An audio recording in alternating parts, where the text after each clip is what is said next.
கர்த்தரை எந்த நாளில் ஆராதிக்க வேண்டும்? 2ஆம் கேள்வி, ஞாயிற்றுக்கிழமை கர்த்தரை ஆராதிக்கலாமா? 3வது கேள்வி, எது ஓய்வு நாள்? நம்முடைய பிதாவாகிய தேவனுடைய அன்பும், ஆண்டவராகிய இயேசு கிறிஸ்துவின் கிருபையும், சமாதானமும் உங்கள் அனைவரோடும் கூட என்றென்றைக்கும் இருப்பதாக. தலைப்பு, நான் உன்னை விட்டு விலகுவதும் இல்லை, உன்னை கைவிடுவதும் இல்லை. உபாகமம் 5ஆம் அதிகாரம் 12ஆம் வசனம் முதல் 15ஆம் வசனம் வரை. இந்த வேத பகுதியில் 4ஆம் கட்டளையான ஓய்வு நாளை குறித்த கட்டளை கொடுக்கப்பட்டிருக்கிறது. இந்த செய்தியில் 3 கேள்விகளுக்கு நாம் பதில் காண போகிறோம். கர்த்தரை எந்த நாளில் ஆராதிக்க வேண்டும்? 2ஆம் கேள்வி, ஞாயிற்றுக்கிழமை கர்த்தரை ஆராதிக்கலாமா? 3வது கேள்வி, எது ஓய்வு நாள்? இந்த கேள்விகளுக்கான பதிலை இந்த வேத பகுதியில் நாம் காணலாம். ஓய்வு நாளை பரிசுத்தமாய் ஆசரிப்பாயாக.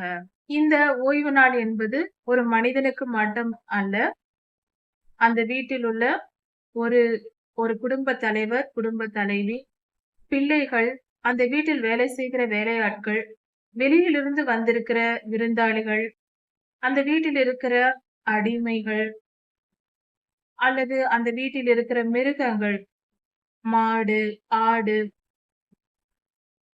அப்போ கழுதைகள் அந்த காலத்தில் போக்குவரத்திற்கு பயன்படுத்தினார்கள். இப்படி மிருகங்கள் எதுவானாலும், அந்நியராகனாலும், ஒருவர் அனாதையாக தங்கி இருக்கிறார் என்றாலும், அந்த நிலையில் இருந்தாலும், எப்படிப்பட்டவர்களாய் இருந்தாலும் 7ஆம் நாளில் ஓய்ந்திருக்க வேண்டும். ஒரு வீட்டில் உள்ள குமாரன், குமாரத்தி எல்லோரும் ஓய்ந்திருக்க வேண்டும் என்று கர்த்தர் சொல்லி இருக்கிறார். இப்படி கர்த்தர் ஓய்வு நாளை அனுசரிக்க சொன்னார். இந்த கட்டளை 10 கட்டளைகளில் ஒன்றாக இருக்கிறது. அதனால் கண்டிப்பாக நாம் இதை கடைபிடிக்க வேண்டும். இதில் எந்த மாற்று கருத்தும் இல்லை. 10 கட்டளைகளையும் கடைபிடித்து நாம் வாழும் போதே கர்த்தருடைய ராஜ்யத்திற்குள் பிரவேசிக்க முடியும்.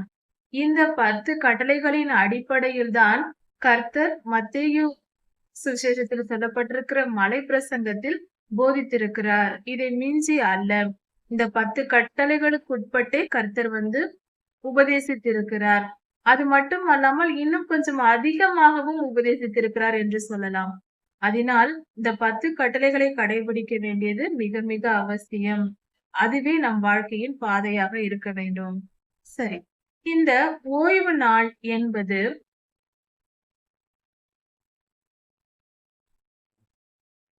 முதலில் நாம் ஒரு காரியத்தை தெரிந்து கொள்ள வேண்டும். எந்த விஷயமாய் இருந்தாலும் கர்த்தருடைய வார்த்தையே என்ன சொல்லுகிறது, வேதம் எதை போதிக்கிறதோ அதன்படி நாம் நடப்பதே நமக்கு சிறந்ததாய் இருக்கிறது. முதலில் ஞாயிற்றுக்கிழமை நாம் ஆராதிக்கலாமா என்ற கேள்விக்கு நாம் பதில் தேடுவோம். ஞாயிற்றுக்கிழமை என்பது வாரத்தின் முதல் நாளாய் இருக்கிறது. வாரத்தின் முதல் நாள் கர்த்தரை நாம் ஆராதிப்பது சரியா? பொதுவாக உலகெங்கும் ஞாயிற்றுக்கிழமை ஆகிய வாரத்தின் முதல் நாள் ஓய்வு நாளாக எல்லா நிறுவனங்களிலும் அரசாங்கத்திலும் கொடுக்கப்படுகிறது. அப்படி ஒரு நாள் கிடைக்கும் போது அந்த நாளில் திருச்சபைகள் ஓய்வு நாளை அனுசரிக்கின்றன. சரி, கிறிஸ்தவர்கள் மத்தியில் அது பழக்கமாகிவிட்ட ஒரு காரியமாய் இருக்கிறது. இது சரியான முறையா என்றால், வேதத்தின்படி இந்த நாள் என்று கர்த்தரை ஆராதிப்பதற்கு என்று கொடுக்கப்படவில்லை என்பதே உண்மை. கர்த்தர் இந்த நாளில் என்னை நீங்கள் ஆராதிக்க வேண்டும் என்று எந்த ஒரு தனிப்பட்ட ஒரு நாளையும் கர்த்தர் கொடுக்கவில்லை. கர்த்தரை நாம் தினந்தோறும் தேட வேண்டும், கர்த்தரை ஆராதிக்க வேண்டும், ஜெபிக்க வேண்டும் என்பதே கர்த்தருடைய விருப்பமாய் இருக்கிறது. இதை நாம் புரிந்து கொள்வது மிக மிக அவசியம். அதாவது கர்த்தர் நம்மை தினந்தோறும், அதாவது ஆசரிப்பு கூடாரத்தை மோசே ஐயாவின் காலத்தில் கொடுக்கும் போது கர்த்தர் சொல்லியது, காலைதோறும் ஆசாரியர்கள் அங்கு பலி செலுத்த வேண்டும், மாலைதோறும் பலி செலுத்த வேண்டும் என்றே கர்த்தர் அங்கு சொல்லி இருக்கிறார். ஓய்வு நாள் தோறும் பலி செலுத்த வேண்டும், மாத பிறப்புகளில் பலி செலுத்த வேண்டும், பண்டிகை நாட்களில் பலி செலுத்தப்பட வேண்டும் என்று ஒவ்வொரு நியமமாக ஒவ்வொரு காரியத்திற்கும் கர்த்தர் கட்டளை கொடுத்திருக்கிறார்.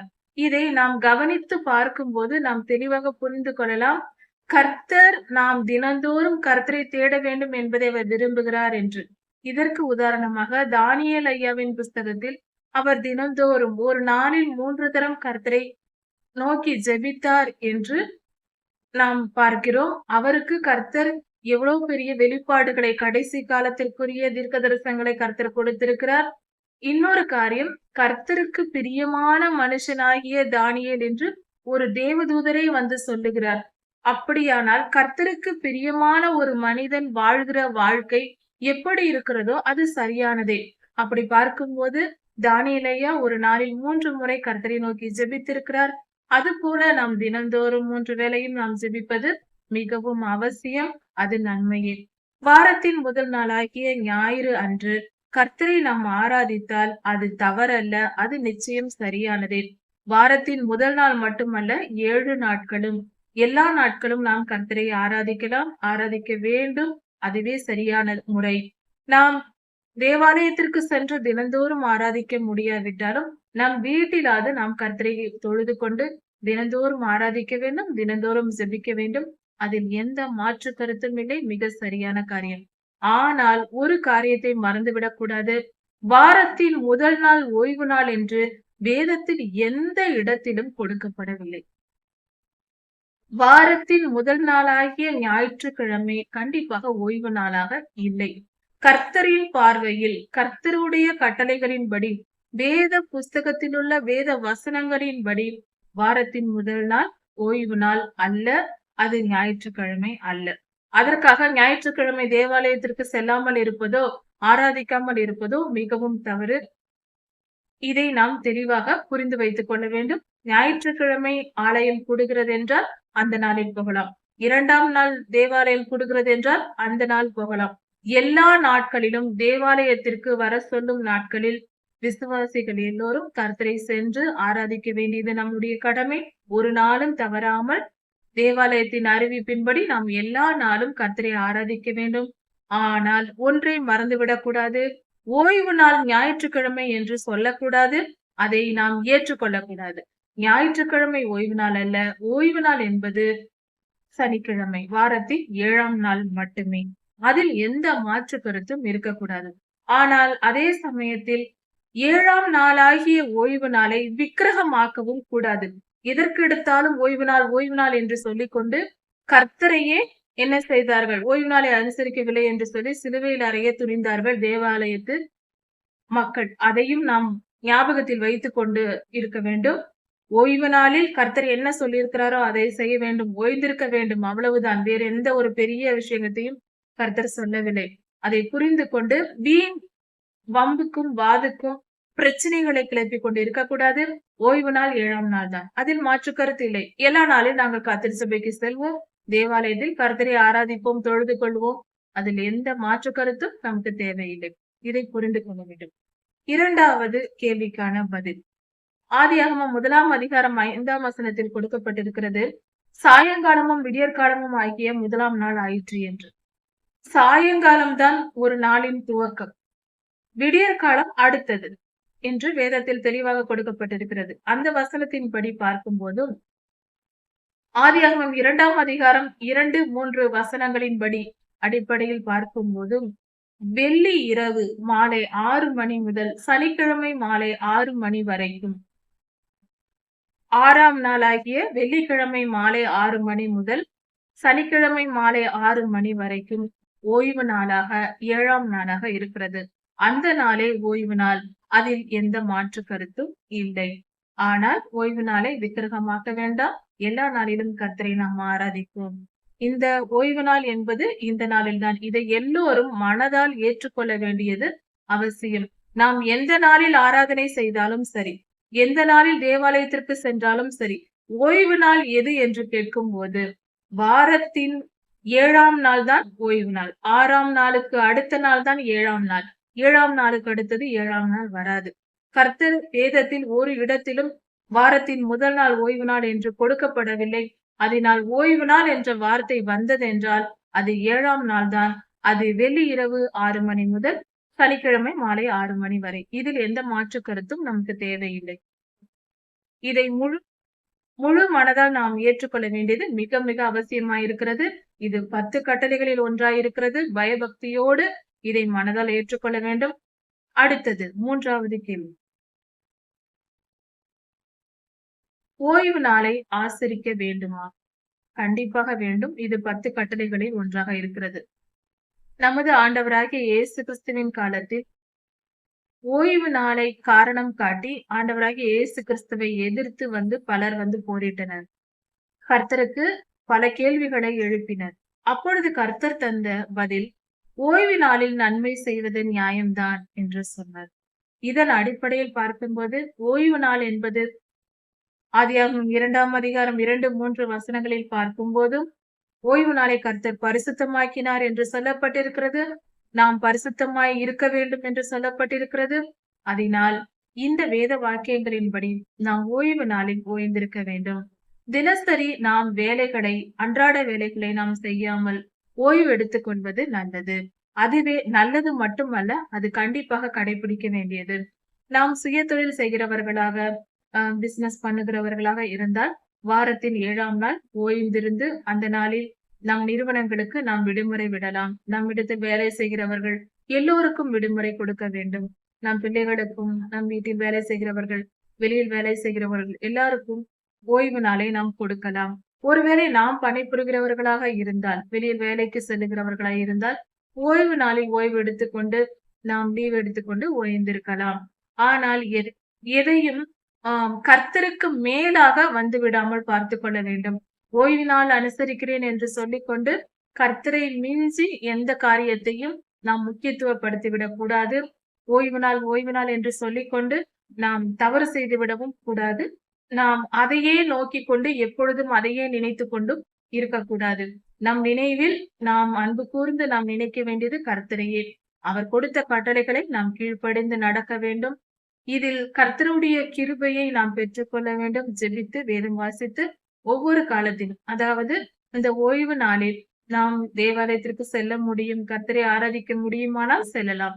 அல்லது அதற்கு வாய்ப்பு நமக்கு கிடைக்கவில்லை என்றால் இந்த நாளில் நேரத்தை ஒதுக்கி வாரத்தில் ஒரு நாள் முழுவதும் கர்த்தருடைய சன்னதியில் அல்லது கொஞ்ச நேரமாவது கர்த்தருடைய சன்னதியில் வேதத்தை வாசிக்கவும், தியானிக்கவும், ஜெபிக்கவும் நாம் நேரத்தை வாரத்தில் ஒரு நாளை ஒதுக்கி கொண்டு அல்லது ஒரு குறிப்பிட்ட மணி நேரங்களாவது ஒரு 3 மணி நேரம் அல்லது 5 மணி நேரத்தையாவது ஒதுக்கி கொண்டு வாரத்தில் ஒரு நாள் அந்த 7ஆம் நாளை நாம் ஓய்வு நாளாக தனிப்பட்ட முறையில் நாமாகவே அனுசரிக்கலாம்.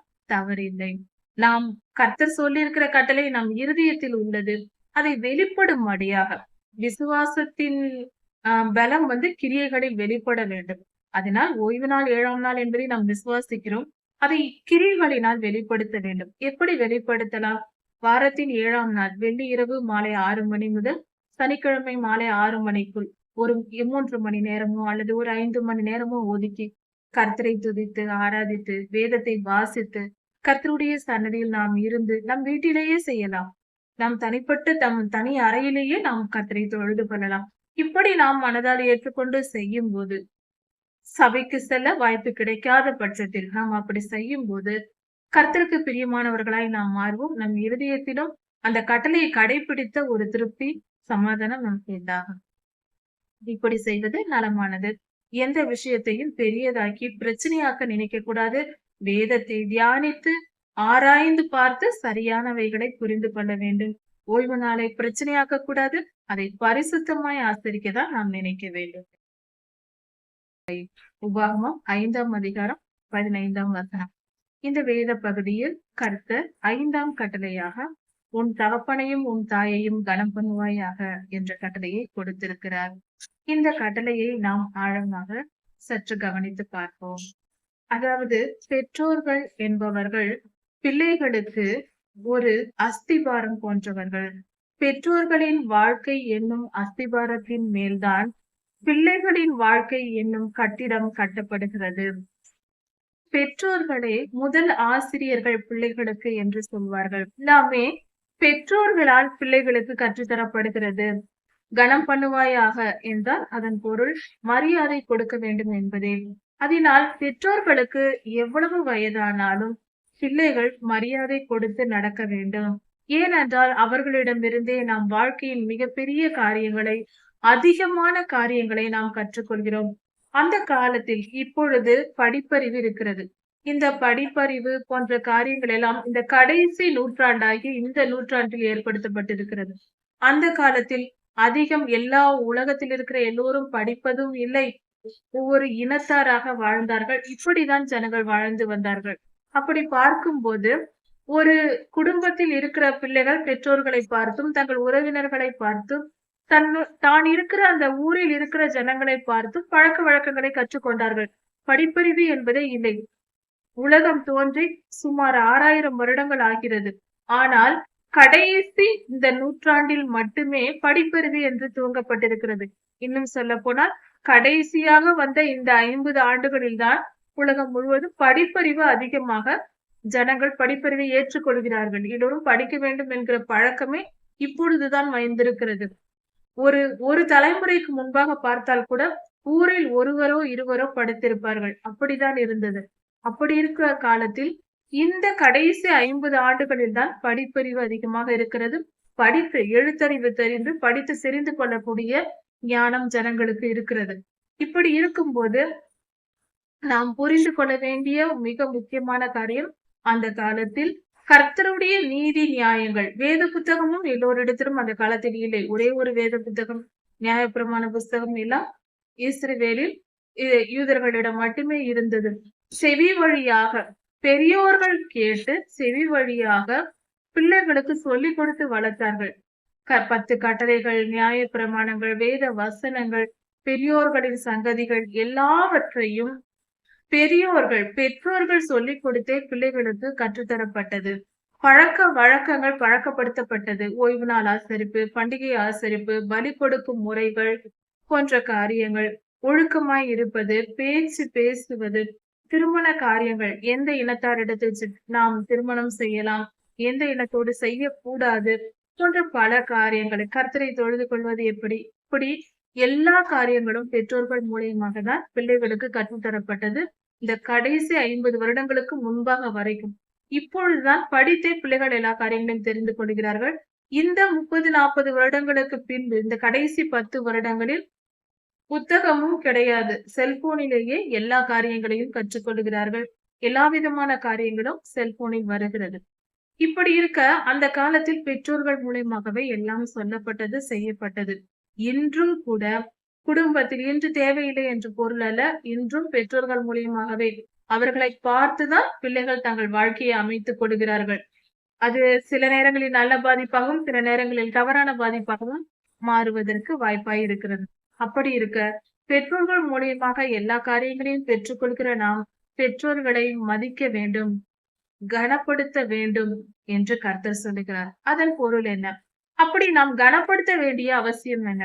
ஏனென்றால் ஒரு மனிதனின் சராசரி சாதாரண ஒரு மனநிலை என்னவென்றால், ஒருவர் ஒரு காரியத்தை சொல்லுகிறார் என்றால் அதை நாம் கேட்க எப்பொழுது விரும்புவோம் என்றால், ஒரு பெரிய மனிதர்கள் சொன்னால் நாம் அதை கேட்டு புரிந்து கொள்வோம், ஏற்றுக்கொள்வோம். இப்பொழுது மிகப்பெரிய செலிபிரிட்டி யாராவது இருக்கிறார்கள் என்று வைத்துக் கொள்வோம். அவர்கள் ஒரு சொல் சொன்னால் செல்போனிலும் வைரல் ஆகும். ஒரு சாதாரணமாக ஒரு இடத்தில் போய் சாப்பிட்டால் கூட அது மிகப்பெரிய செய்தியாக ஏற்றுக்கொள்ளப்படுகிறது. அவர்கள் சாதாரணமாக செய்யக்கூடிய ஒரு இடத்திலிருந்து இன்னொரு ஊருக்கு ஒரு காரில் சென்றால் கூட அது பெரிய செய்தியாக பேசப்படும். ஒருவர் மேடை ஏறி ஒரு பெரிய செலிபிரிட்டி 2 வார்த்தை பேசினால் கூட இதை சொன்னார் என்று உலகமே பேசுகிறது. இதன் பொருள் என்ன?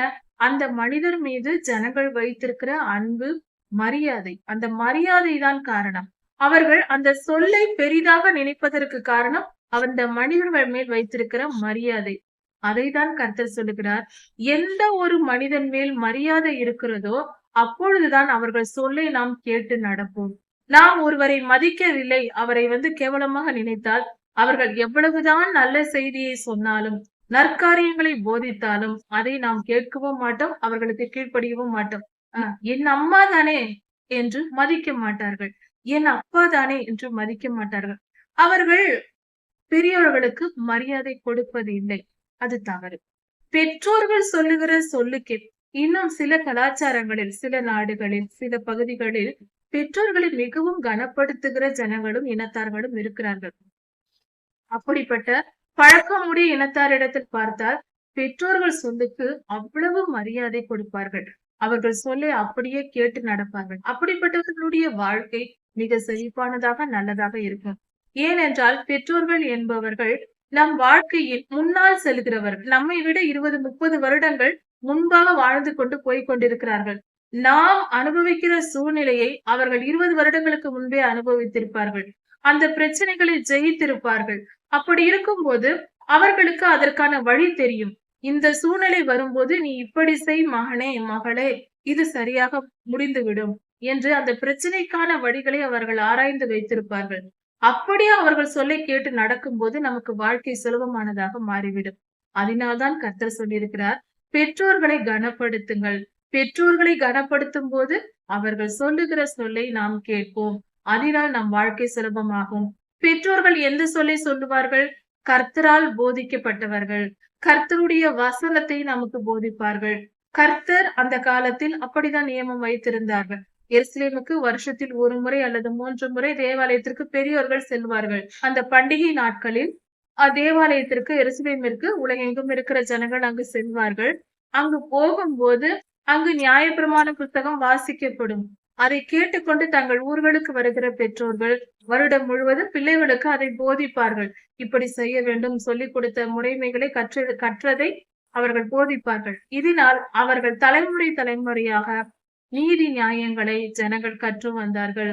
இந்த கடைசி 50 வருடத்தை மட்டும் வாழ்க்கை முறையாக நினைத்து விடாமல் ஆரம்பத்திலிருந்து 6000 வருடங்களாக மனித குலம் எப்படி வாழ்ந்து கொண்டிருக்கிறது என்பதை இந்த கால தலைமுறையினர் எல்லோரும் பார்த்து புரிந்து கொள்ள வேண்டியது அவசியம். இந்த 5 ஆண்டுகளில் 10 ஆண்டுகளில் நடப்பதை வைத்துக்கொண்டு வாழ்க்கையே இதுதான் என்று நினைத்துக் கொண்டிருக்க கூடாது. செல்போன் இல்லாமல் இருக்க முடியாது, டிவி இல்லாமல் இருக்க முடியாது, நெட் இல்லாமல் இருக்க முடியாது என்றெல்லாம் சொல்வது புத்திசாலித்தனம் அல்ல. அது தெளிந்த மனமுடையவர்கள் சொல்லுகிற காரியம் அல்ல. ஏனென்றால் இதெல்லாம் குறுகிய இந்த காலத்தில் வந்திருக்கிற பொருட்கள். இதன் மேல் அடிமையாக முகமாக இருக்கக்கூடாது. அது போதிப்பதெல்லாம் சரி என்று நினைக்க கூடாது. சரியானதை தேர்ந்தெடுக்க கற்றுக்கொள்ள வேண்டும். கர்த்தருடைய வார்த்தையின்படி நடக்க வேண்டும். பெற்றோர்களை மதித்து நடக்க வேண்டும். அது மிக முக்கியமான காரியமா இருக்கிறது. ஒரு மனிதனின் ஆயுள் நீடித்திருக்க வேண்டும் என்றால் கர்த்தர் சொல்லுகிற வார்த்தை ஒரு வசனம் இருக்கிறது. துன்மார்க்கருடைய ஆயுளோ குறுகி போகும் என்று. அப்படி என்றால் நீதிமான்களின் ஆயுள் நீடித்திருக்கும் என்பது பொருளாகிறது. அப்படியானால் பெற்றோர்களின் சொல்லை கேட்டு நடக்கிற நமக்கு கர்த்தர் ஆயுளை கூட்டிக் கொடுப்பார் என்று சொல்லப்படுகிறது. நீதிமான்கள் என்பவர்கள் யார்? கர்த்தருடைய கட்டளைகளின்படி நடப்பவர்கள். ஒரு மனிதன் தன் பெற்றோர்களை கனப்படுத்துகிற மனிதனாய் இருந்தால் கர்த்தருடைய வார்த்தைகள் பெற்றோர்களிடத்தில் இருக்கிறது. நீதி நியாயங்கள் போதிக்கப்பட்டிருக்கிறார்கள்.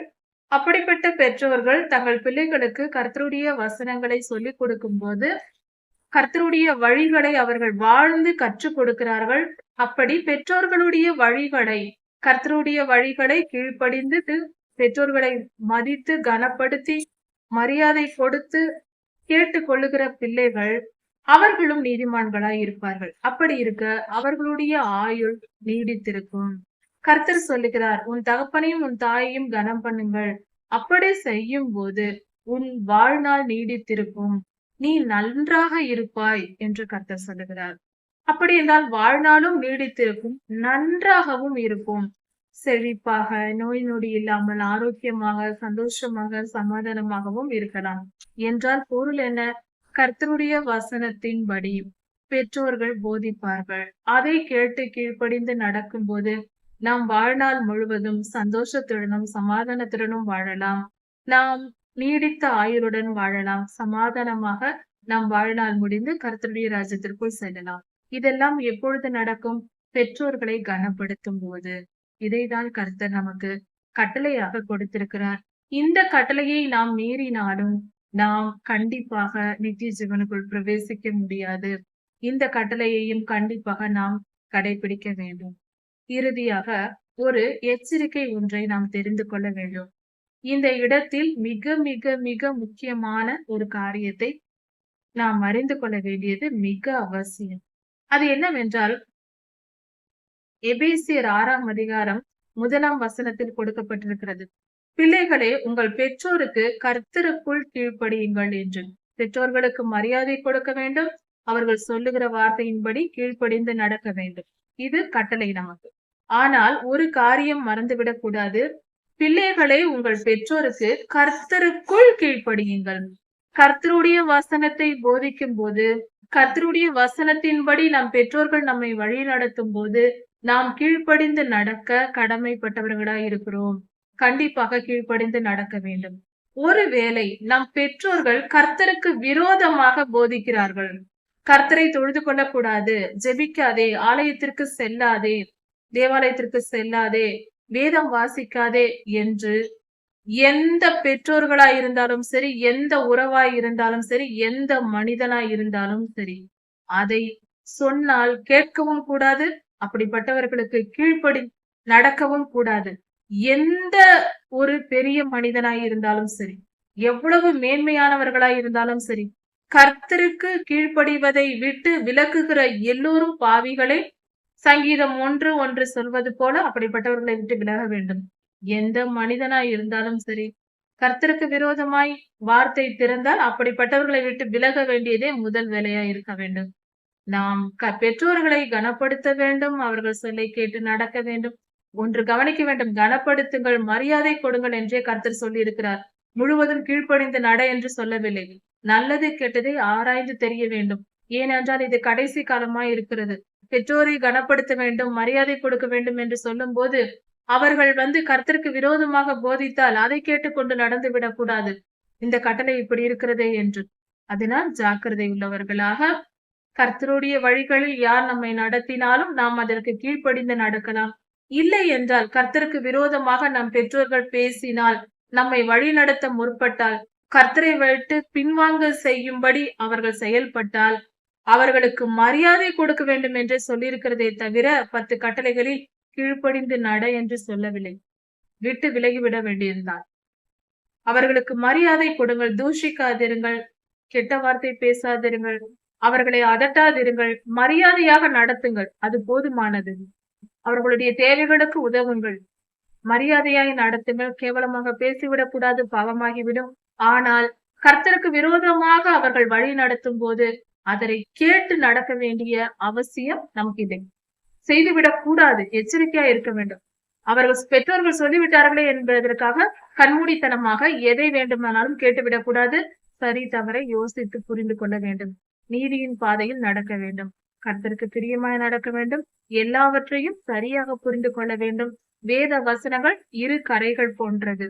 நடுவில் பரிசுத்த ஆவியானவர் நமக்கு வெளிப்படுத்துவார். இந்த பகுதியையும் பார்க்க வேண்டும், இந்த பகுதியையும் பார்க்க வேண்டும். 2 கரைகளையும் பார்த்து நடந்தால்தான் நடுவில் நாம் தெளிவாக போக முடியும். உபாகமம் 5ஆம் அதிகாரம் 17ஆம் வசனம். இந்த வேத பகுதியில் கொலை செய்யாதிருப்பாயாக என்ற 6ஆம் கட்டளை கொடுக்கப்பட்டிருக்கிறது. என்னாகமம் 35ஆம் அதிகாரம் 33ஆம் வசனத்திலும், லேவியராகமம் 17ஆம் அதிகாரம் 14ஆம் வசனத்திலும் இரத்தத்தை குறித்து கொடுக்கப்பட்டிருக்கிறது. இரத்தமானது உயிராய் இருக்கிறது என்று கர்த்தர் சொல்லி இருக்கிறார். இரத்தமே உயிர் என்று வேதவசனம் சொல்லுகிறது. அப்படி இருக்க, இரத்தம் உயிராய் இருக்கும் போது ஒரு மனுஷனை கொல்வது, இரத்தம் சிந்தும்படி காயப்படுத்துவது போன்ற காரியங்கள் பாவமாய் இருக்கிறது. முக்கியமாக ஒரு உயிரை எடுப்பது, மனித உயிரை கொல்வது பாவம். மிருகங்களின் உயிரை கொன்று சாப்பிடுவது தவறல்ல.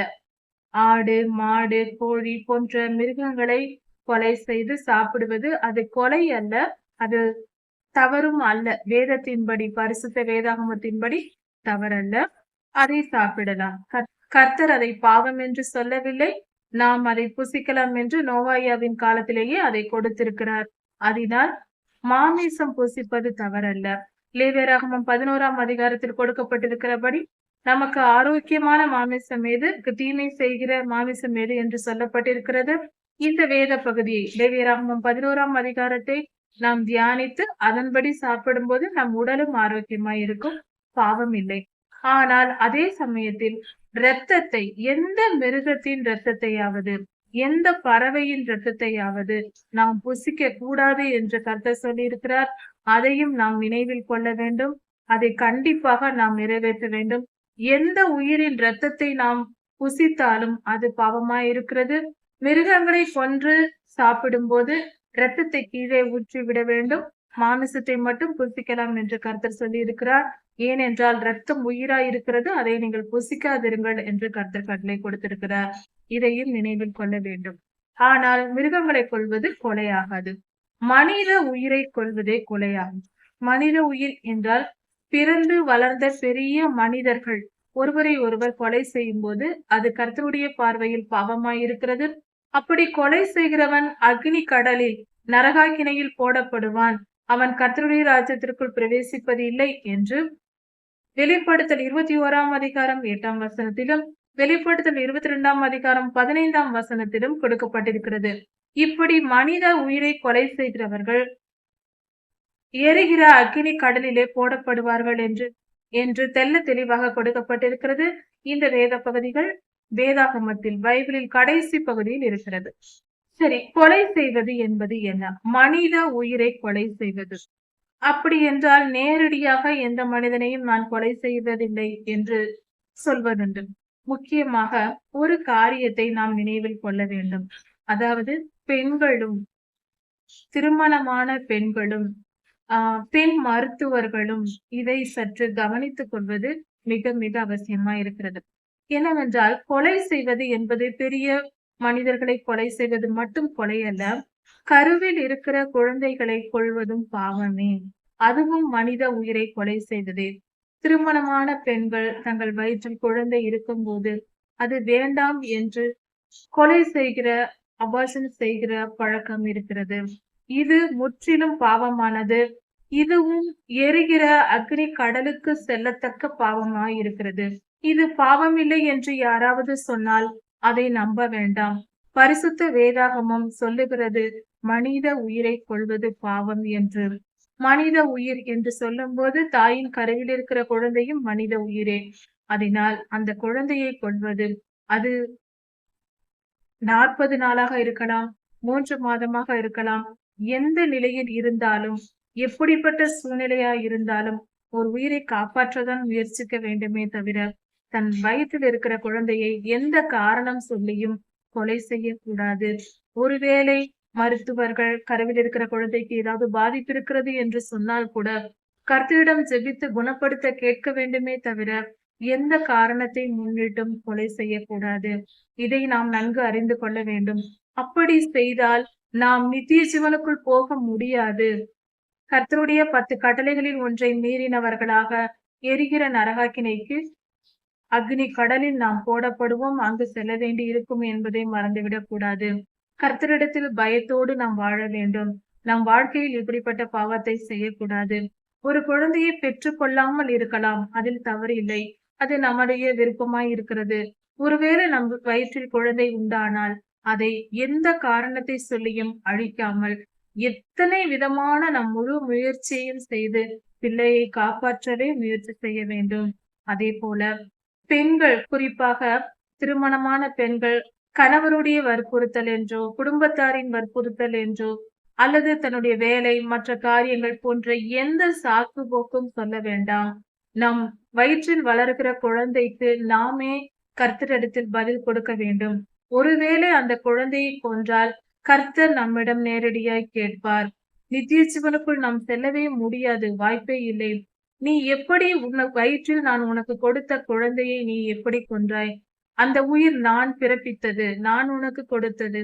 அதை பாதுகாக்கத்தான் தாய்க்கு கடமையே தவிர கொல்லும் உரிமையை கர்த்தர் கொடுக்கவில்லை. அதை புரிந்து கொண்டு கர்த்தருடைய சமூகத்தில் நாம் நியாயத்திற்கு நிற்க வேண்டும் என்கிற பயத்தோடு கூட இந்த பொல்லாத காரியத்தை செய்ய வேண்டாம். இது மகா பெரிய பாவமாய் இருக்கிறது. தன் வயிற்றில் ஆகாத எதிரியை ஒரு மனிதன் கொன்றால் கூட அந்த கொலை செய்தவனை ஐயோ கொலைகாரன் எப்படிப்பட்டவன் என்று சொல்வோம். ஒரு எதிரியை கொன்றவனை நாம் தீயவனாக பேசுவோம். அவன் கொடுமைக்காரன், இரக்கமில்லாதவன் என்று பேசுவோம். ஆனால் ஒரு பாவமும் அறியாது நம் வயிற்றில் வளருகிற நம் இரத்தத்தை, நம் இரத்தம், நம் குழந்தை ஒரு பாவம் அறியாதது. அதன் முகத்தை கூட நாம் பார்க்கவில்லை. நம் முகத்தை கூட அது பார்ப்பதில்லை. அப்படிப்பட்ட நிலையில் இருக்கிற நம் வயிற்றில் வளருகிற குழந்தையை நாமே கொல்லுகிறோம் என்றால், அந்த கொலைகாரனை விட நாம் தான் பெரிய கொலைகாரன். அவனை விட அ தன்னை விரோதிக்கிறதற்காகவும், பணத்திற்காகவும் கொலை செய்கிறவனை விட மோசமான கொலைகாரனாக, கொலைகாரியாக பெற்றோர்களாகிய நாமே இருந்து விடுகிறோம். அதனால் இதன் முக்கிய பொறுப்பு பெண்ணுக்கு இருக்கிறது. திருமணமான பெண்கள் அனைவரும் எந்த பெண்ணாய் இருந்தாலும் தன் வயிற்றில் குழந்தை என்று இருந்தால் கண்டிப்பாக அந்த பிள்ளையை காப்பாற்ற நினைக்க வேண்டும். கொலை பாதகத்துக்கு அஞ்சி நடங்கள். இது கொலை கொலை கொலைதான். கொலை இல்லை என்று சொன்னாலும் கர்த்தருடைய பார்வையில் அது கொலைதான். உங்கள் குடும்பத்தார் வயிற்றில் இருக்கிற குழந்தையை அழிக்கலாம் தவறில்லை என்று சொன்னாலும் அவர்கள் அல்ல கடவுள். கர்த்தரே தெய்வம். தயவு செய்து எந்த பெண்ணும் தன் வயிற்றில் வளர்கிற குழந்தைக்கு முழு பொறுப்பாளியா இருக்கிறார்கள். அபார்ஷன் என்பதும் கண்டிப்பாக கொலைதான் கொலைதான் கொலைதான். இல்லை என்று சாக்குப்போக்கு சொல்லக்கூடாது. பிறந்த பின்பு கொன்றாலும் பிறக்கு முன்பு கொன்றாலும் உயிர் உயிர்தான். தாயின் கருவில் இருக்கும் போதே அதற்கு உயிர் இருக்கிறது. அதனால் கண்டிப்பாக கொலைதான். கர்த்தருடைய பார்வையில் நாம் நிற்க வேண்டும். கர்த்தருக்கு பயந்து இந்த மகா பாவத்தை செய்ய வேண்டாம். கர்த்தருக்கு முன்பாக நம்மை தாழ்த்தி ஒருவேளை இது போன்ற ஏற்கனவே செய்திருந்தால், ஐயோ நான் இப்படிப்பட்ட காரியத்தை செய்து விட்டேனே, நான் என்ன செய்வேன், நான் நரகத்துக்கு தான் செல்ல வேண்டுமா என்று நினைத்தால் இப்பொழுதே மனமுடைந்து உங்கள் இருதயத்தை நீங்களே உங்களை தாழ்த்தி இருதயத்தை கிழித்து கர்த்தரிடத்தில் ஒப்படையுங்கள். ஆண்டவரே, நான் அறியாமல் செய்தேன், உண்மையை ஒப்புக்கொள்ளுங்கள். நான் இந்த கொலையை செய்திருக்கிறேன், நான் பாவம் செய்திருக்கிறேன், என்னை மன்னியுங்கள் என்று ஆணாயிருந்தாலும் பெற்றோர்கள் ஒரு குழந்தையை கொன்ற பெற்றோர்கள் யாராயிருந்தாலும் தயவு செய்து மனம் திரும்பி கர்த்தரிடத்தில் மன்னிப்பு கேளுங்கள். கர்த்தர் நிச்சயம் மன்னிப்பார். அதனால் நாம் நித்திய ஜீவனுக்குள் பிரவேசிக்க வாய்ப்பு உண்டாகும். இவ்வுலகத்தில் நமக்கு சிறு தண்டனைகளை கர்த்தர் கொடுத்தாலும் மனப்பூர்வமாக அந்த நியாய தீர்ப்புகளை ஏற்றுக்கொள்வோம். கர்த்தருடைய ராஜ்யத்திற்குள் நாம் பிரவேசிக்கலாம். மனம் திரும்பி மன்னிப்பு கேட்டால் கண்டிப்பாக கர்த்தர் மன்னிப்பார். அதில் எந்த மாற்று கருத்தும் இல்லை. மனம் திரும்புவோம். ஒருவேளை செய்திருந்தால், இந்த பாவத்தை செய்திருந்தால் மனம் திரும்பி மன்னிப்பு கேட்போம். இதே சட்டத்திட்டம் தான் ஒரு மருத்துவருக்கும். ஒரு பெண் மருத்துவராக இருக்கும் பட்சத்தில் அவர்கள் இப்படிப்பட்ட அபார்ஷன் செய்தால் அது சட்டப்படி உங்களுடைய சட்டப்படி நியாயமாக இருந்தாலும் கர்த்தருடைய பார்வையில் பாவமாய் இருக்கிறது. இப்படிப்பட்ட கொலை பாதகத்துக்கு எந்த மருத்துவரானாலும் அஞ்சுங்கள். கர்த்தருக்கு பயப்படுங்கள். தயவு செய்து இந்த பாவத்தை செய்யாதிருங்கள். உங்கள் மூலியமாக எத்தனை ரத்தம் சிந்தப்படுகிறதோ, எத்தனை உயிர் கொல்லப்படுகிறதோ, அதற்கெல்லாம் நீங்கள் நியாயத்தீர்ப்பு நாளில் கர்த்தருக்கு முன்பாக நிற்க வேண்டும். கர்த்தர் எந்த மனிதனுக்கும் அதிகாரம் கொடுக்கவில்லை, நீ கொலை செய்து கொள் என்று. அதனால் இது கொலைதான். அபார்ஷன் ஒரு கொலைதான். தயவு செய்து மருத்துவர்கள் அதிகமான பெண்கள் கொலை செய்ய வேண்டும் என்று நினைத்தாலும், அபார்ஷன் செய்ய நினைத்தாலும் மருத்துவர்கள் இல்லாமல் செய்ய முடியாது. இதற்கு மிகப்பெரிய பொறுப்பாக பெண் மருத்துவர்கள் இருக்கிறீர்கள். தயவு செய்து கர்த்தருக்கு அஞ்சுங்கள். இந்த பாவத்தை செய்யாதிருங்கள். ஒருவேளை இதுவரை செய்திருந்தால் மனம் திரும்பி மன்னிப்பு கேளுங்கள். இனி செய்யாதிருங்கள். இந்த பாவத்தை விட்டு ஒழியுங்கள். எப்படிப்பட்ட ஒருவேளை குழந்தை பாதிக்கப்பட்டு தாயின் கருவில் இருந்தால் கூட ஜெபித்து அந்த பிள்ளையை குணமாக்க முயற்சி பண்ணுங்கள். எவ்வளவு பலவீனமாய் இருந்தாலும் அதற்கே நாம் முயற்சிக்க வேண்டும். ஒரு உயிரை கொலை செய்ய, ஒரு உயிரை எடுக்க, அபார்ஷன் செய்ய நாம் துணியவே கூடாது. எந்த மனித இருதயமும் துணியக்கூடாது. மருத்துவராய் இருந்தாலும், பெற்றோர்களாய் இருந்தாலும், பெரியோர்களாய் இருந்தாலும், யாராய் இருந்தாலும் எந்த சூழ்நிலையை காரணம் காட்டக்கூடாது. இயலாமையை காரணம் காட்டக்கூடாது. எப்படி இருந்தாலும் அந்த பிள்ளையை காப்பாற்றவே முயற்சிக்க வேண்டும். இது கர்த்தருடைய நீதியாய் இருக்கிறது. ரத்தம் சிந்துதல் கர்த்தருக்கு அருவருப்பானது. கர்த்தர் கேட்பார். நம்முடைய கைகளில் கேட்பார். பாருங்கள், ஒரு உதாரணத்தை பார்ப்போம். தாவீது ராஜா கர்த்தருடைய இருதயத்திற்கு ஏற்ற ராஜாவாய் இருந்தார். வேதாகமத்தில் தாவீதை போல கர்த்தருடைய இருதயத்திற்கு பிரியமான மனுஷன் இல்லை என்று சொல்லப்பட்டிருக்கிறது. ஆனால் அப்படிப்பட்ட தாவீது ராஜா உரியாவை கொலை செய்ததினால், அந்த கொலை பாவத்தினால் அவருடைய வாழ்நாள் முழுவதும் பட்டயம் அவரை விட்டு நீங்கவில்லை. சண்டைகளோடு தான் வாழ்ந்து வந்தார் அவர் காலம் முழுவதும். இது கர்த்தருடைய கொடுத்த சாபம். அந்த ஒரு உயிருக்காக கர்த்தர் 4 உயிர்களை, தாவீது ராஜா சொல்லியது போலவே, நியாயம் தீர்த்தது போலவே 4 பிள்ளைகளை கர்த்தர் எடுத்துக்கொண்டார். அது மட்டுமல்ல, அவருடைய கரம் இரத்தக்கரை படிந்தது என்று சொல்லி எனக்கு தேவாலயம் கட்ட வேண்டாம் என்று சொல்லிவிட்டார். அவ்வளவு இருதயத்திற்கு பிரியமான மனிதனாய் இருந்தும், கர்த்தர் நேசித்திருந்தும், உன் கையில் ரத்தம் படிந்திருக்கிறது. நீ உரியாவை கொன்றவன். அதனால் நீ இந்த காரியத்தை செய்யக்கூடாது. உன் குமாரனாகிய சாலமோன் அதை கட்டட்டும் என்று சொல்லிவிட்டார். கர்த்தர் ரத்தம் சிந்துதலுக்கு எவ்வளவு எதிராக, எவ்வளவு பயங்கரமாக இருக்கிறார் என்பதை புரிந்து கொள்வோம். தயவு செய்து அபார்ஷன் கொலைதான் என்பதை ஏற்றுக்கொள்ளுங்கள். அந்த மகா பாவத்தை செய்ய வேண்டாம். அது பாவம், பாவம், மிகப்பெரிய பாவம். அதில் எந்த மாற்று கருத்தும் வேண்டாம். வேதத்தில் எங்கு வேண்டுமானாலும் வேத வசனத்தை தியானித்து பாருங்கள். இரத்தமே உயிர், இரத்தமே உயிர் என்று சொல்லியிருக்கிறது. ஒரு குழந்தையின் கை கால்கள் உருவாகாம கருநிலையில் இருந்தாலும் கூட அந்த நிலையில் கொன்றாலும் அது பாவமே. அது கர்த்தருடைய பார்வையில் மனித உயிர். 45 நாள் தான் ஆயிருக்கிறது, குழந்தை இன்னும் உருவாகவில்லை என்று சொல்லி கூட மாத்திரை சாப்பிடுவதோ, ஊசி போடுவதோ, மற்ற எந்த காரியங்களும் செய்து இப்படிப்பட்ட பாவத்தை செய்ய வேண்டாம். கொலைபாதகருக்கு கர்த்தர் விரோதமாய் இருக்கிறார். கர்த்தருடைய நியாய தீர்ப்பை நம் வாழ்க்கையில் சுமக்கும் போது அது மகா பெரியதா இருக்கும். ஒரு குழந்தையை பெற்று வளர்ப்பது ஆனால் அதை கொன்று விட்டால் கர்த்தருடைய நியாய தீர்ப்பை நாம் சுமப்போம் அல்லவா?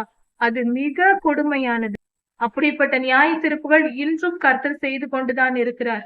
அதனால் தயவு செய்து இந்த மகா பாவத்திற்கு இடம் கொடுக்காதிருங்கள். குழந்தைகளை கொல்லாதிருங்கள்.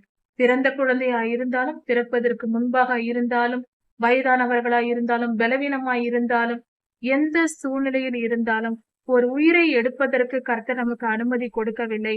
அதனால் அப்படிப்பட்ட மகா பாவத்தை செய்ய வேண்டாம்.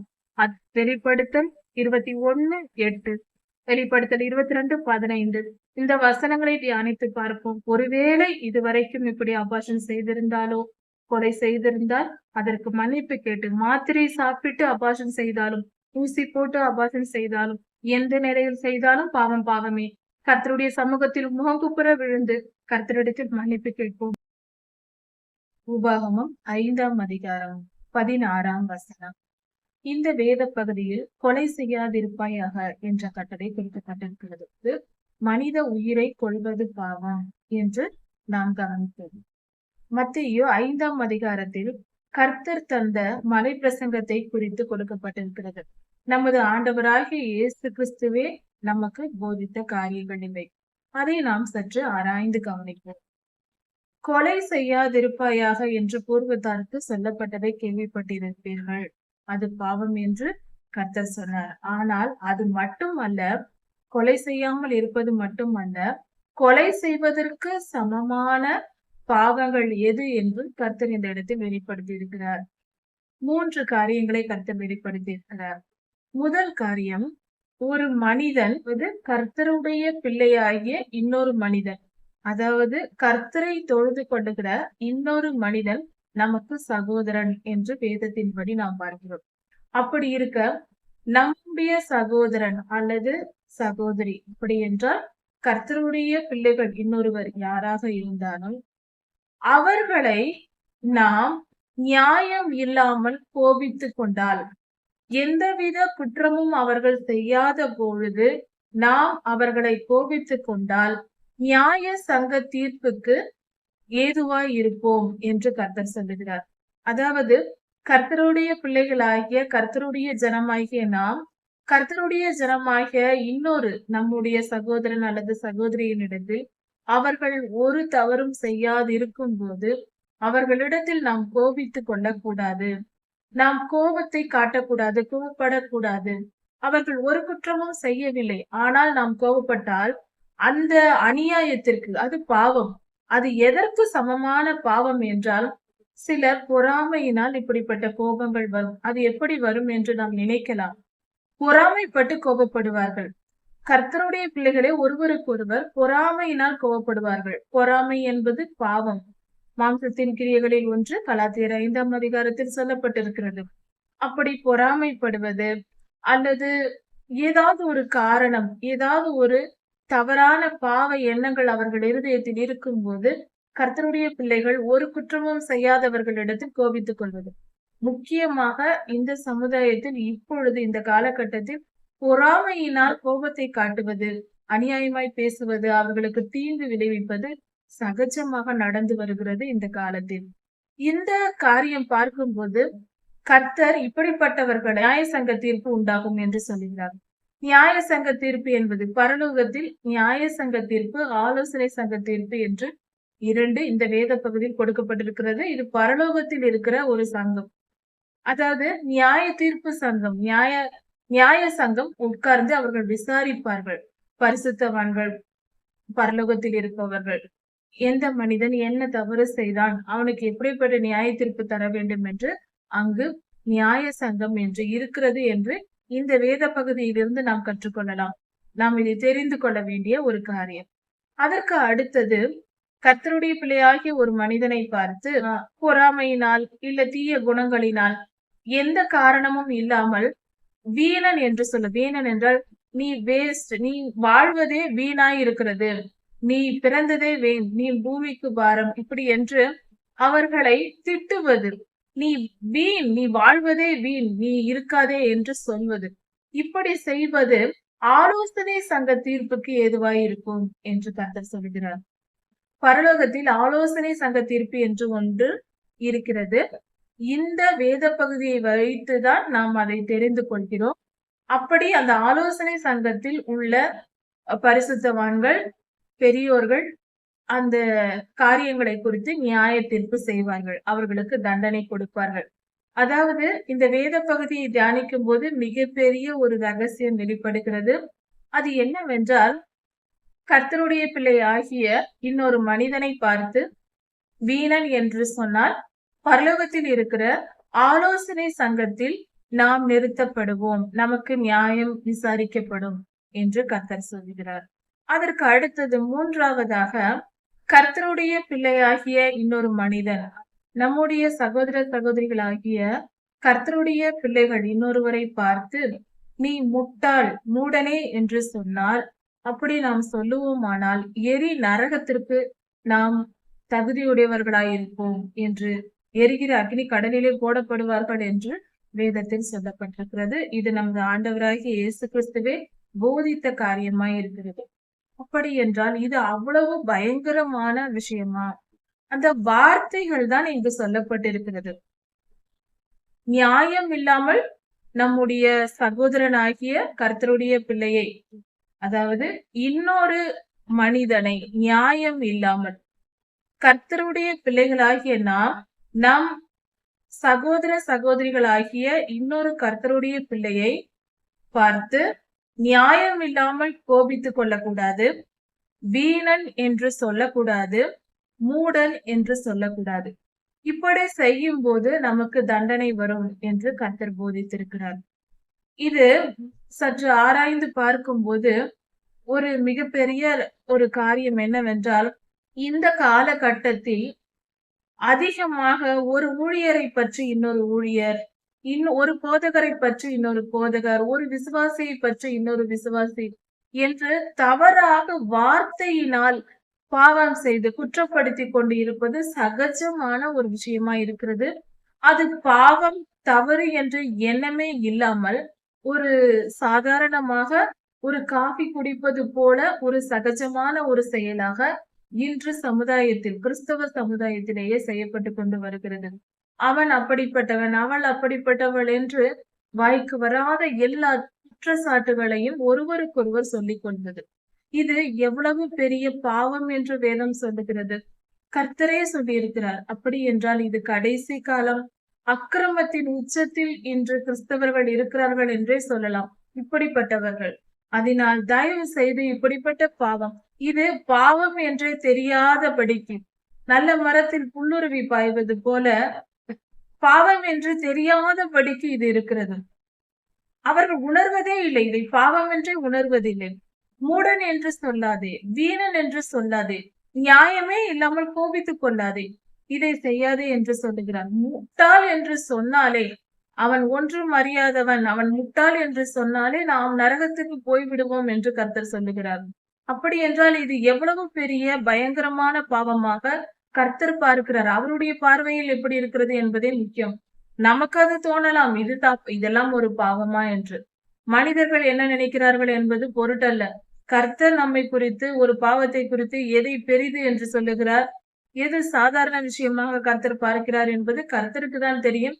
அவர் பார்வையில், அவருடைய பாயிண்ட் ஆஃப் வியூவில், அவருடைய நினைவுகளின் வழியில் நாம் பார்த்து கற்றுக்கொள்ள வேண்டும்.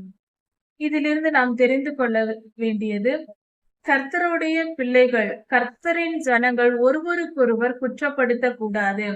ஒருவரை தூஷிக்க கூடாது.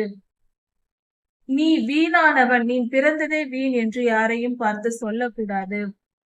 முட்டாள் என்று சொல்லக்கூடாது. நியாயமே இல்லாமல், எந்த காரணமும் இல்லாமல் பொறாமையினால் கோபப்படக்கூடாது. ஒரு நியாயமான காரணம் இல்லாமல் கோபித்துக் கொள்ளவே கூடாது. இப்படி செய்தால் நாம் தான் நரகத்திற்கு போவோம் என்று கர்த்தர் சொல்லுகிறார். அவர்கள் அல்ல, நாம். இந்த பாவத்தை நாம் செய்துவிடக் கூடாது என்பதில் நாம் ஜாக்கிரதையா இருக்க வேண்டும். இப்படிப்பட்ட நம் பாவங்கள் இருந்தால் மனம் திரும்பி, நாம் நீண்ட காலம் யார் மேலேயாவது, கர்த்தருடைய பிள்ளைகள் இன்னொருவர் மீது நாம் மிகுந்த கோபமும் கசப்பும் வெறுப்பும் நீண்ட காலமாக இருக்கிறது, அல்லது நேற்றிலிருந்து இருக்கிறது என்று எந்த கோபம் இருந்தாலும், அது பெரிதோ சிறிதோ, அப்படிப்பட்டவர்கள் உடனே போய் அவர்களுடன் மன்னிப்பு கேட்டு ஒருவருக்கொருவர் மனம் பொருந்த வேண்டும். அப்படி இல்லாவிட்டால் இந்த பூமியை விட்டு போக மாட்டீர்கள் என்று கர்த்தர் சொல்லுகிறார். பரலோகம் செல்ல முடியாது என்று. அப்படி என்றால் இறந்தாலும் ஆவி இங்கேயே சுற்றி கொண்டிருக்கும், நித்தியத்திற்குள் போக முடியாது என்பது அதன் பொருள். நித்தியத்தை சுதந்திரிக்க முடியாது என்பது பொருளாகிறது. அதனால் தயவு செய்து இப்படிப்பட்ட யார் மேலேயாவது நியாயமில்லாமல் கோபம் கொண்டிருந்தோம் ஆனால் உடனே மனம் திரும்பி மன்னிப்பு கேட்க வேண்டும். இப்படி யார் மேலேயும் கசப்பு வெறுப்பு போன்ற காரியங்கள், பகைகள் இருக்கக்கூடாது. இதைதான் கலாத்தியர் 5ஆம் அதிகாரத்தில் மாம்சத்தின் கிரியைகளில் சொல்லப்பட்டிருக்கிறது. பகைகள், விரோதங்கள், சண்டைகள் என்று. இந்த காரியங்கள் நம்மிடத்தில் இருக்கக்கூடாது என்பதே இதன் பொருளாக இருக்கிறது. அது மட்டுமல்ல, இன்னொரு காரியத்தையும் கர்த்தர் இந்த கொலையை குறித்து சொல்லி இருக்கிறார். ஒரு கர்த்தருடைய ஜனமாகிய ஒரு மனிதன் கர்த்தரிடத்தில் காணிக்கை செலுத்த, திருச்சபையில் வந்து காணிக்கை செலுத்த வருகிறார் என்றால், வருவதற்கு முன்பாக தன் சகோதரனை நியாயம் இல்லாமல் மனதை காயப்படுத்தும்படி பேசிவிட்டு வந்து விட்டார்கள் என்று வைத்துக் கொள்வோம். அந்த மனிதன் செய்த தவறுக்கு அவன் போய் காணிக்கை படைப்பதற்கு முன்பாக அந்த மனிதனிடம் மன்னிப்பு கேட்டு திரும்பி வர வேண்டும் என்று கர்த்தர் சொல்லுகிறார். அதாவது இதன் விளக்கம் என்னவென்றால், இதை பலரும் தவறாக புரிந்து கொள்கிறார்கள். நாம் கோபத்தோடு இருந்து கர்த்தரிடத்தில் ஜெபிக்க கூடாது. நாம் மனவேதனையோடு, யாராவது நம் மனதை காயப்படுத்தி விட்டார்கள் எந்த காரணமும் இல்லாமல், அப்படி இருக்கும்போது நாம் துக்கத்தோடு இருக்கிறோம், வேதனையோடு இருக்கிறோம் என்றால் அந்த நேரத்தில் ஜெபிக்க கூடாது, கர்த்தருக்கு காணிக்கை செலுத்தக்கூடாது என்று பொருள் அல்ல. பலி செலுத்தக்கூடாது என்று பொருள் அல்ல. அது அப்படி அல்ல. அது தவறாக தலைகீழாக புரிந்து கொள்கிறோம். காரணம் இல்லாமல் நாம் நம் சகோதரனை காயப்படுத்தி இருந்தால், அதாவது நம்முடைய செயல்கள் நம்முடைய சகோதரனான இன்னொரு கர்த்தருடைய பிள்ளையை வேதனைப்படுத்திவிட்டு, நியாயமில்லாமல் அவர்கள் மனதை காயப்படுத்திவிட்டு வந்து குற்றவாளியாக என் முன் நின்று பலிபீடத்தில் பலி செலுத்தாதே என்று கர்த்தர் சொல்கிறார். நாம் குற்றமற்றவர்களாக இருந்து கர்த்தரிடத்தில் வந்து பலி செலுத்தினால்தான், காணிக்கை செலுத்தினால்தான் கர்த்தர் ஏற்றுக்கொள்வார். நாம் குற்றம் உள்ளவர்களாக, ஒரு உதாரணத்திற்கு ஒரு சிறு காரியத்தை நாம் கவனிப்போம். ஒரு குடும்பத்தில் கணவன் மனைவி இருவர் இருக்கிறார்கள் என்று வைத்துக் கொள்வோம். மனைவி நீதிமானாய் நேர்மையுள்ளவர்களாய் இருக்கிறார்கள் என்று வைத்துக் கொள்வோம். அந்த கணவன் காரணமே இல்லாமல் அந்த மனைவியை திட்டிவிட்டு, கோபத்தோடு பேசிவிட்டு, அந்த மனைவியின் மனதை காயப்படுத்தி விட்டு, நேராக அந்த கணவர் திருச்சபைக்கு சென்று அங்க ஆராதனையில் கலந்து கொண்டு கர்த்தருக்கு துதி பலிகளை ஏறெடுத்து காணிக்கையை செலுத்தினால் அதை கர்த்தர் ஏற்றுக்கொள்ள மாட்டார். எந்த தவறும் செய்யாத தன் மனைவியிடம் அந்த பெண்ணை காயப்படுத்தி மனதை நோக அடித்து அந்த மனம் துடிக்க வைத்து, இன்னொரு கர்த்தருடைய பிள்ளையின் மனதை துடிக்க வைத்து விட்டு நேராக இங்கு வந்து காணிக்கை செலுத்தினார். கர்த்தர் அதை ஏற்க மாட்டார். கோடி கோடியாய் கொட்டி கொடுத்தாலும் கர்த்தர் அதை ஏற்றுக்கொள்ள மாட்டார். அதற்குரிய ஆசீர்வாதம் அவர்களுக்கு கிடைக்காது. அவர்கள் மனதை, ஒரு இருதயத்தை காயப்படுத்தி விட்டு வந்து, நியாயம் இல்லாமல் அநியாயமாய் காயப்படுத்தி விட்டு வந்து என் முன் நீ பலி செலுத்தாதே, எனக்கு காணிக்கை செலுத்தாதே அப்படி நீ செலுத்த வந்தால் நீ போய் அவனிடம் அந்த மனிதனிடம் மன்னிப்பு பெற்றுக்கொண்டு வந்து என்னிடத்தில் பலி செலுத்தினால்தான் நான் ஏற்றுக்கொள்வேன். இல்லாவிட்டால் உன் காணிக்கையை செலுத்தாதே என்று கர்த்தர் சொல்லுகிறார். இது எவ்வளவு தெளிவான வாழ்க்கை! ஒரு மனிதனை கொலை செய்யும் அளவுக்கு கொண்டு போவதற்கு காரணம் சுயநலம், பெருமை, பொறாமை போன்ற காரியங்கள் தான். இப்படிப்பட்ட தீய குணங்கள், மாம்சத்தின் கிரியைகள் நம்மிடத்தில் இருக்கக்கூடாது என்பதையே கர்த்தர் விரும்புகிறார். இதைதான் கர்த்தர் கலாத்தியர் 5ஆம் அதிகாரத்தில் மாம்சத்தின் கிரியைகள் என்று சொல்லியிருக்கிறார். இவைகளை எல்லாம் நம் இருதயத்தை விட்டு அகற்றி போட்டுவிட்டு நாம் பரிசுத்தமாய் கர்த்தருக்கு பலிகளை செலுத்தும் போது கர்த்தர் நம் பலிகளை ஏற்றுக்கொள்வார். அது பரிசுத்தமாய் இருக்கும். இப்படியாக நாம் கொலை செய்யாமல் இருப்பது மட்டுமல்ல, இப்படிப்பட்ட இந்த 4 விதமான பாவங்களையும் செய்யக்கூடாது. நம்மை போல இன்னொரு கர்த்தருடைய பிள்ளையை காரணம் இல்லாமல் கோபித்துக் கொள்ளக்கூடாது. வீணன் என்று சொல்லக்கூடாது. மூடன் என்று சொல்லக்கூடாது. எந்த நியாயமான காரணமும் இல்லாமல் ஒருவர் மனதை காயப்படுத்தி விட்டு வந்து கர்த்தருக்கு பலி செலுத்தக்கூடாது. கர்த்தர் ஏற்க மாட்டார். இப்படிப்பட்ட இந்த 4 காரியங்களும் கொலை செய்யும் பாவத்திற்கு சமமானது என்று கர்த்தர் இந்த இடத்தில் போதித்திருக்கும். கர்த்தருக்கு பிரியமாய் வாழ்வோம். கர்த்தர் உங்களை ஆசீர்வதிப்பாராக. மாரநாதா.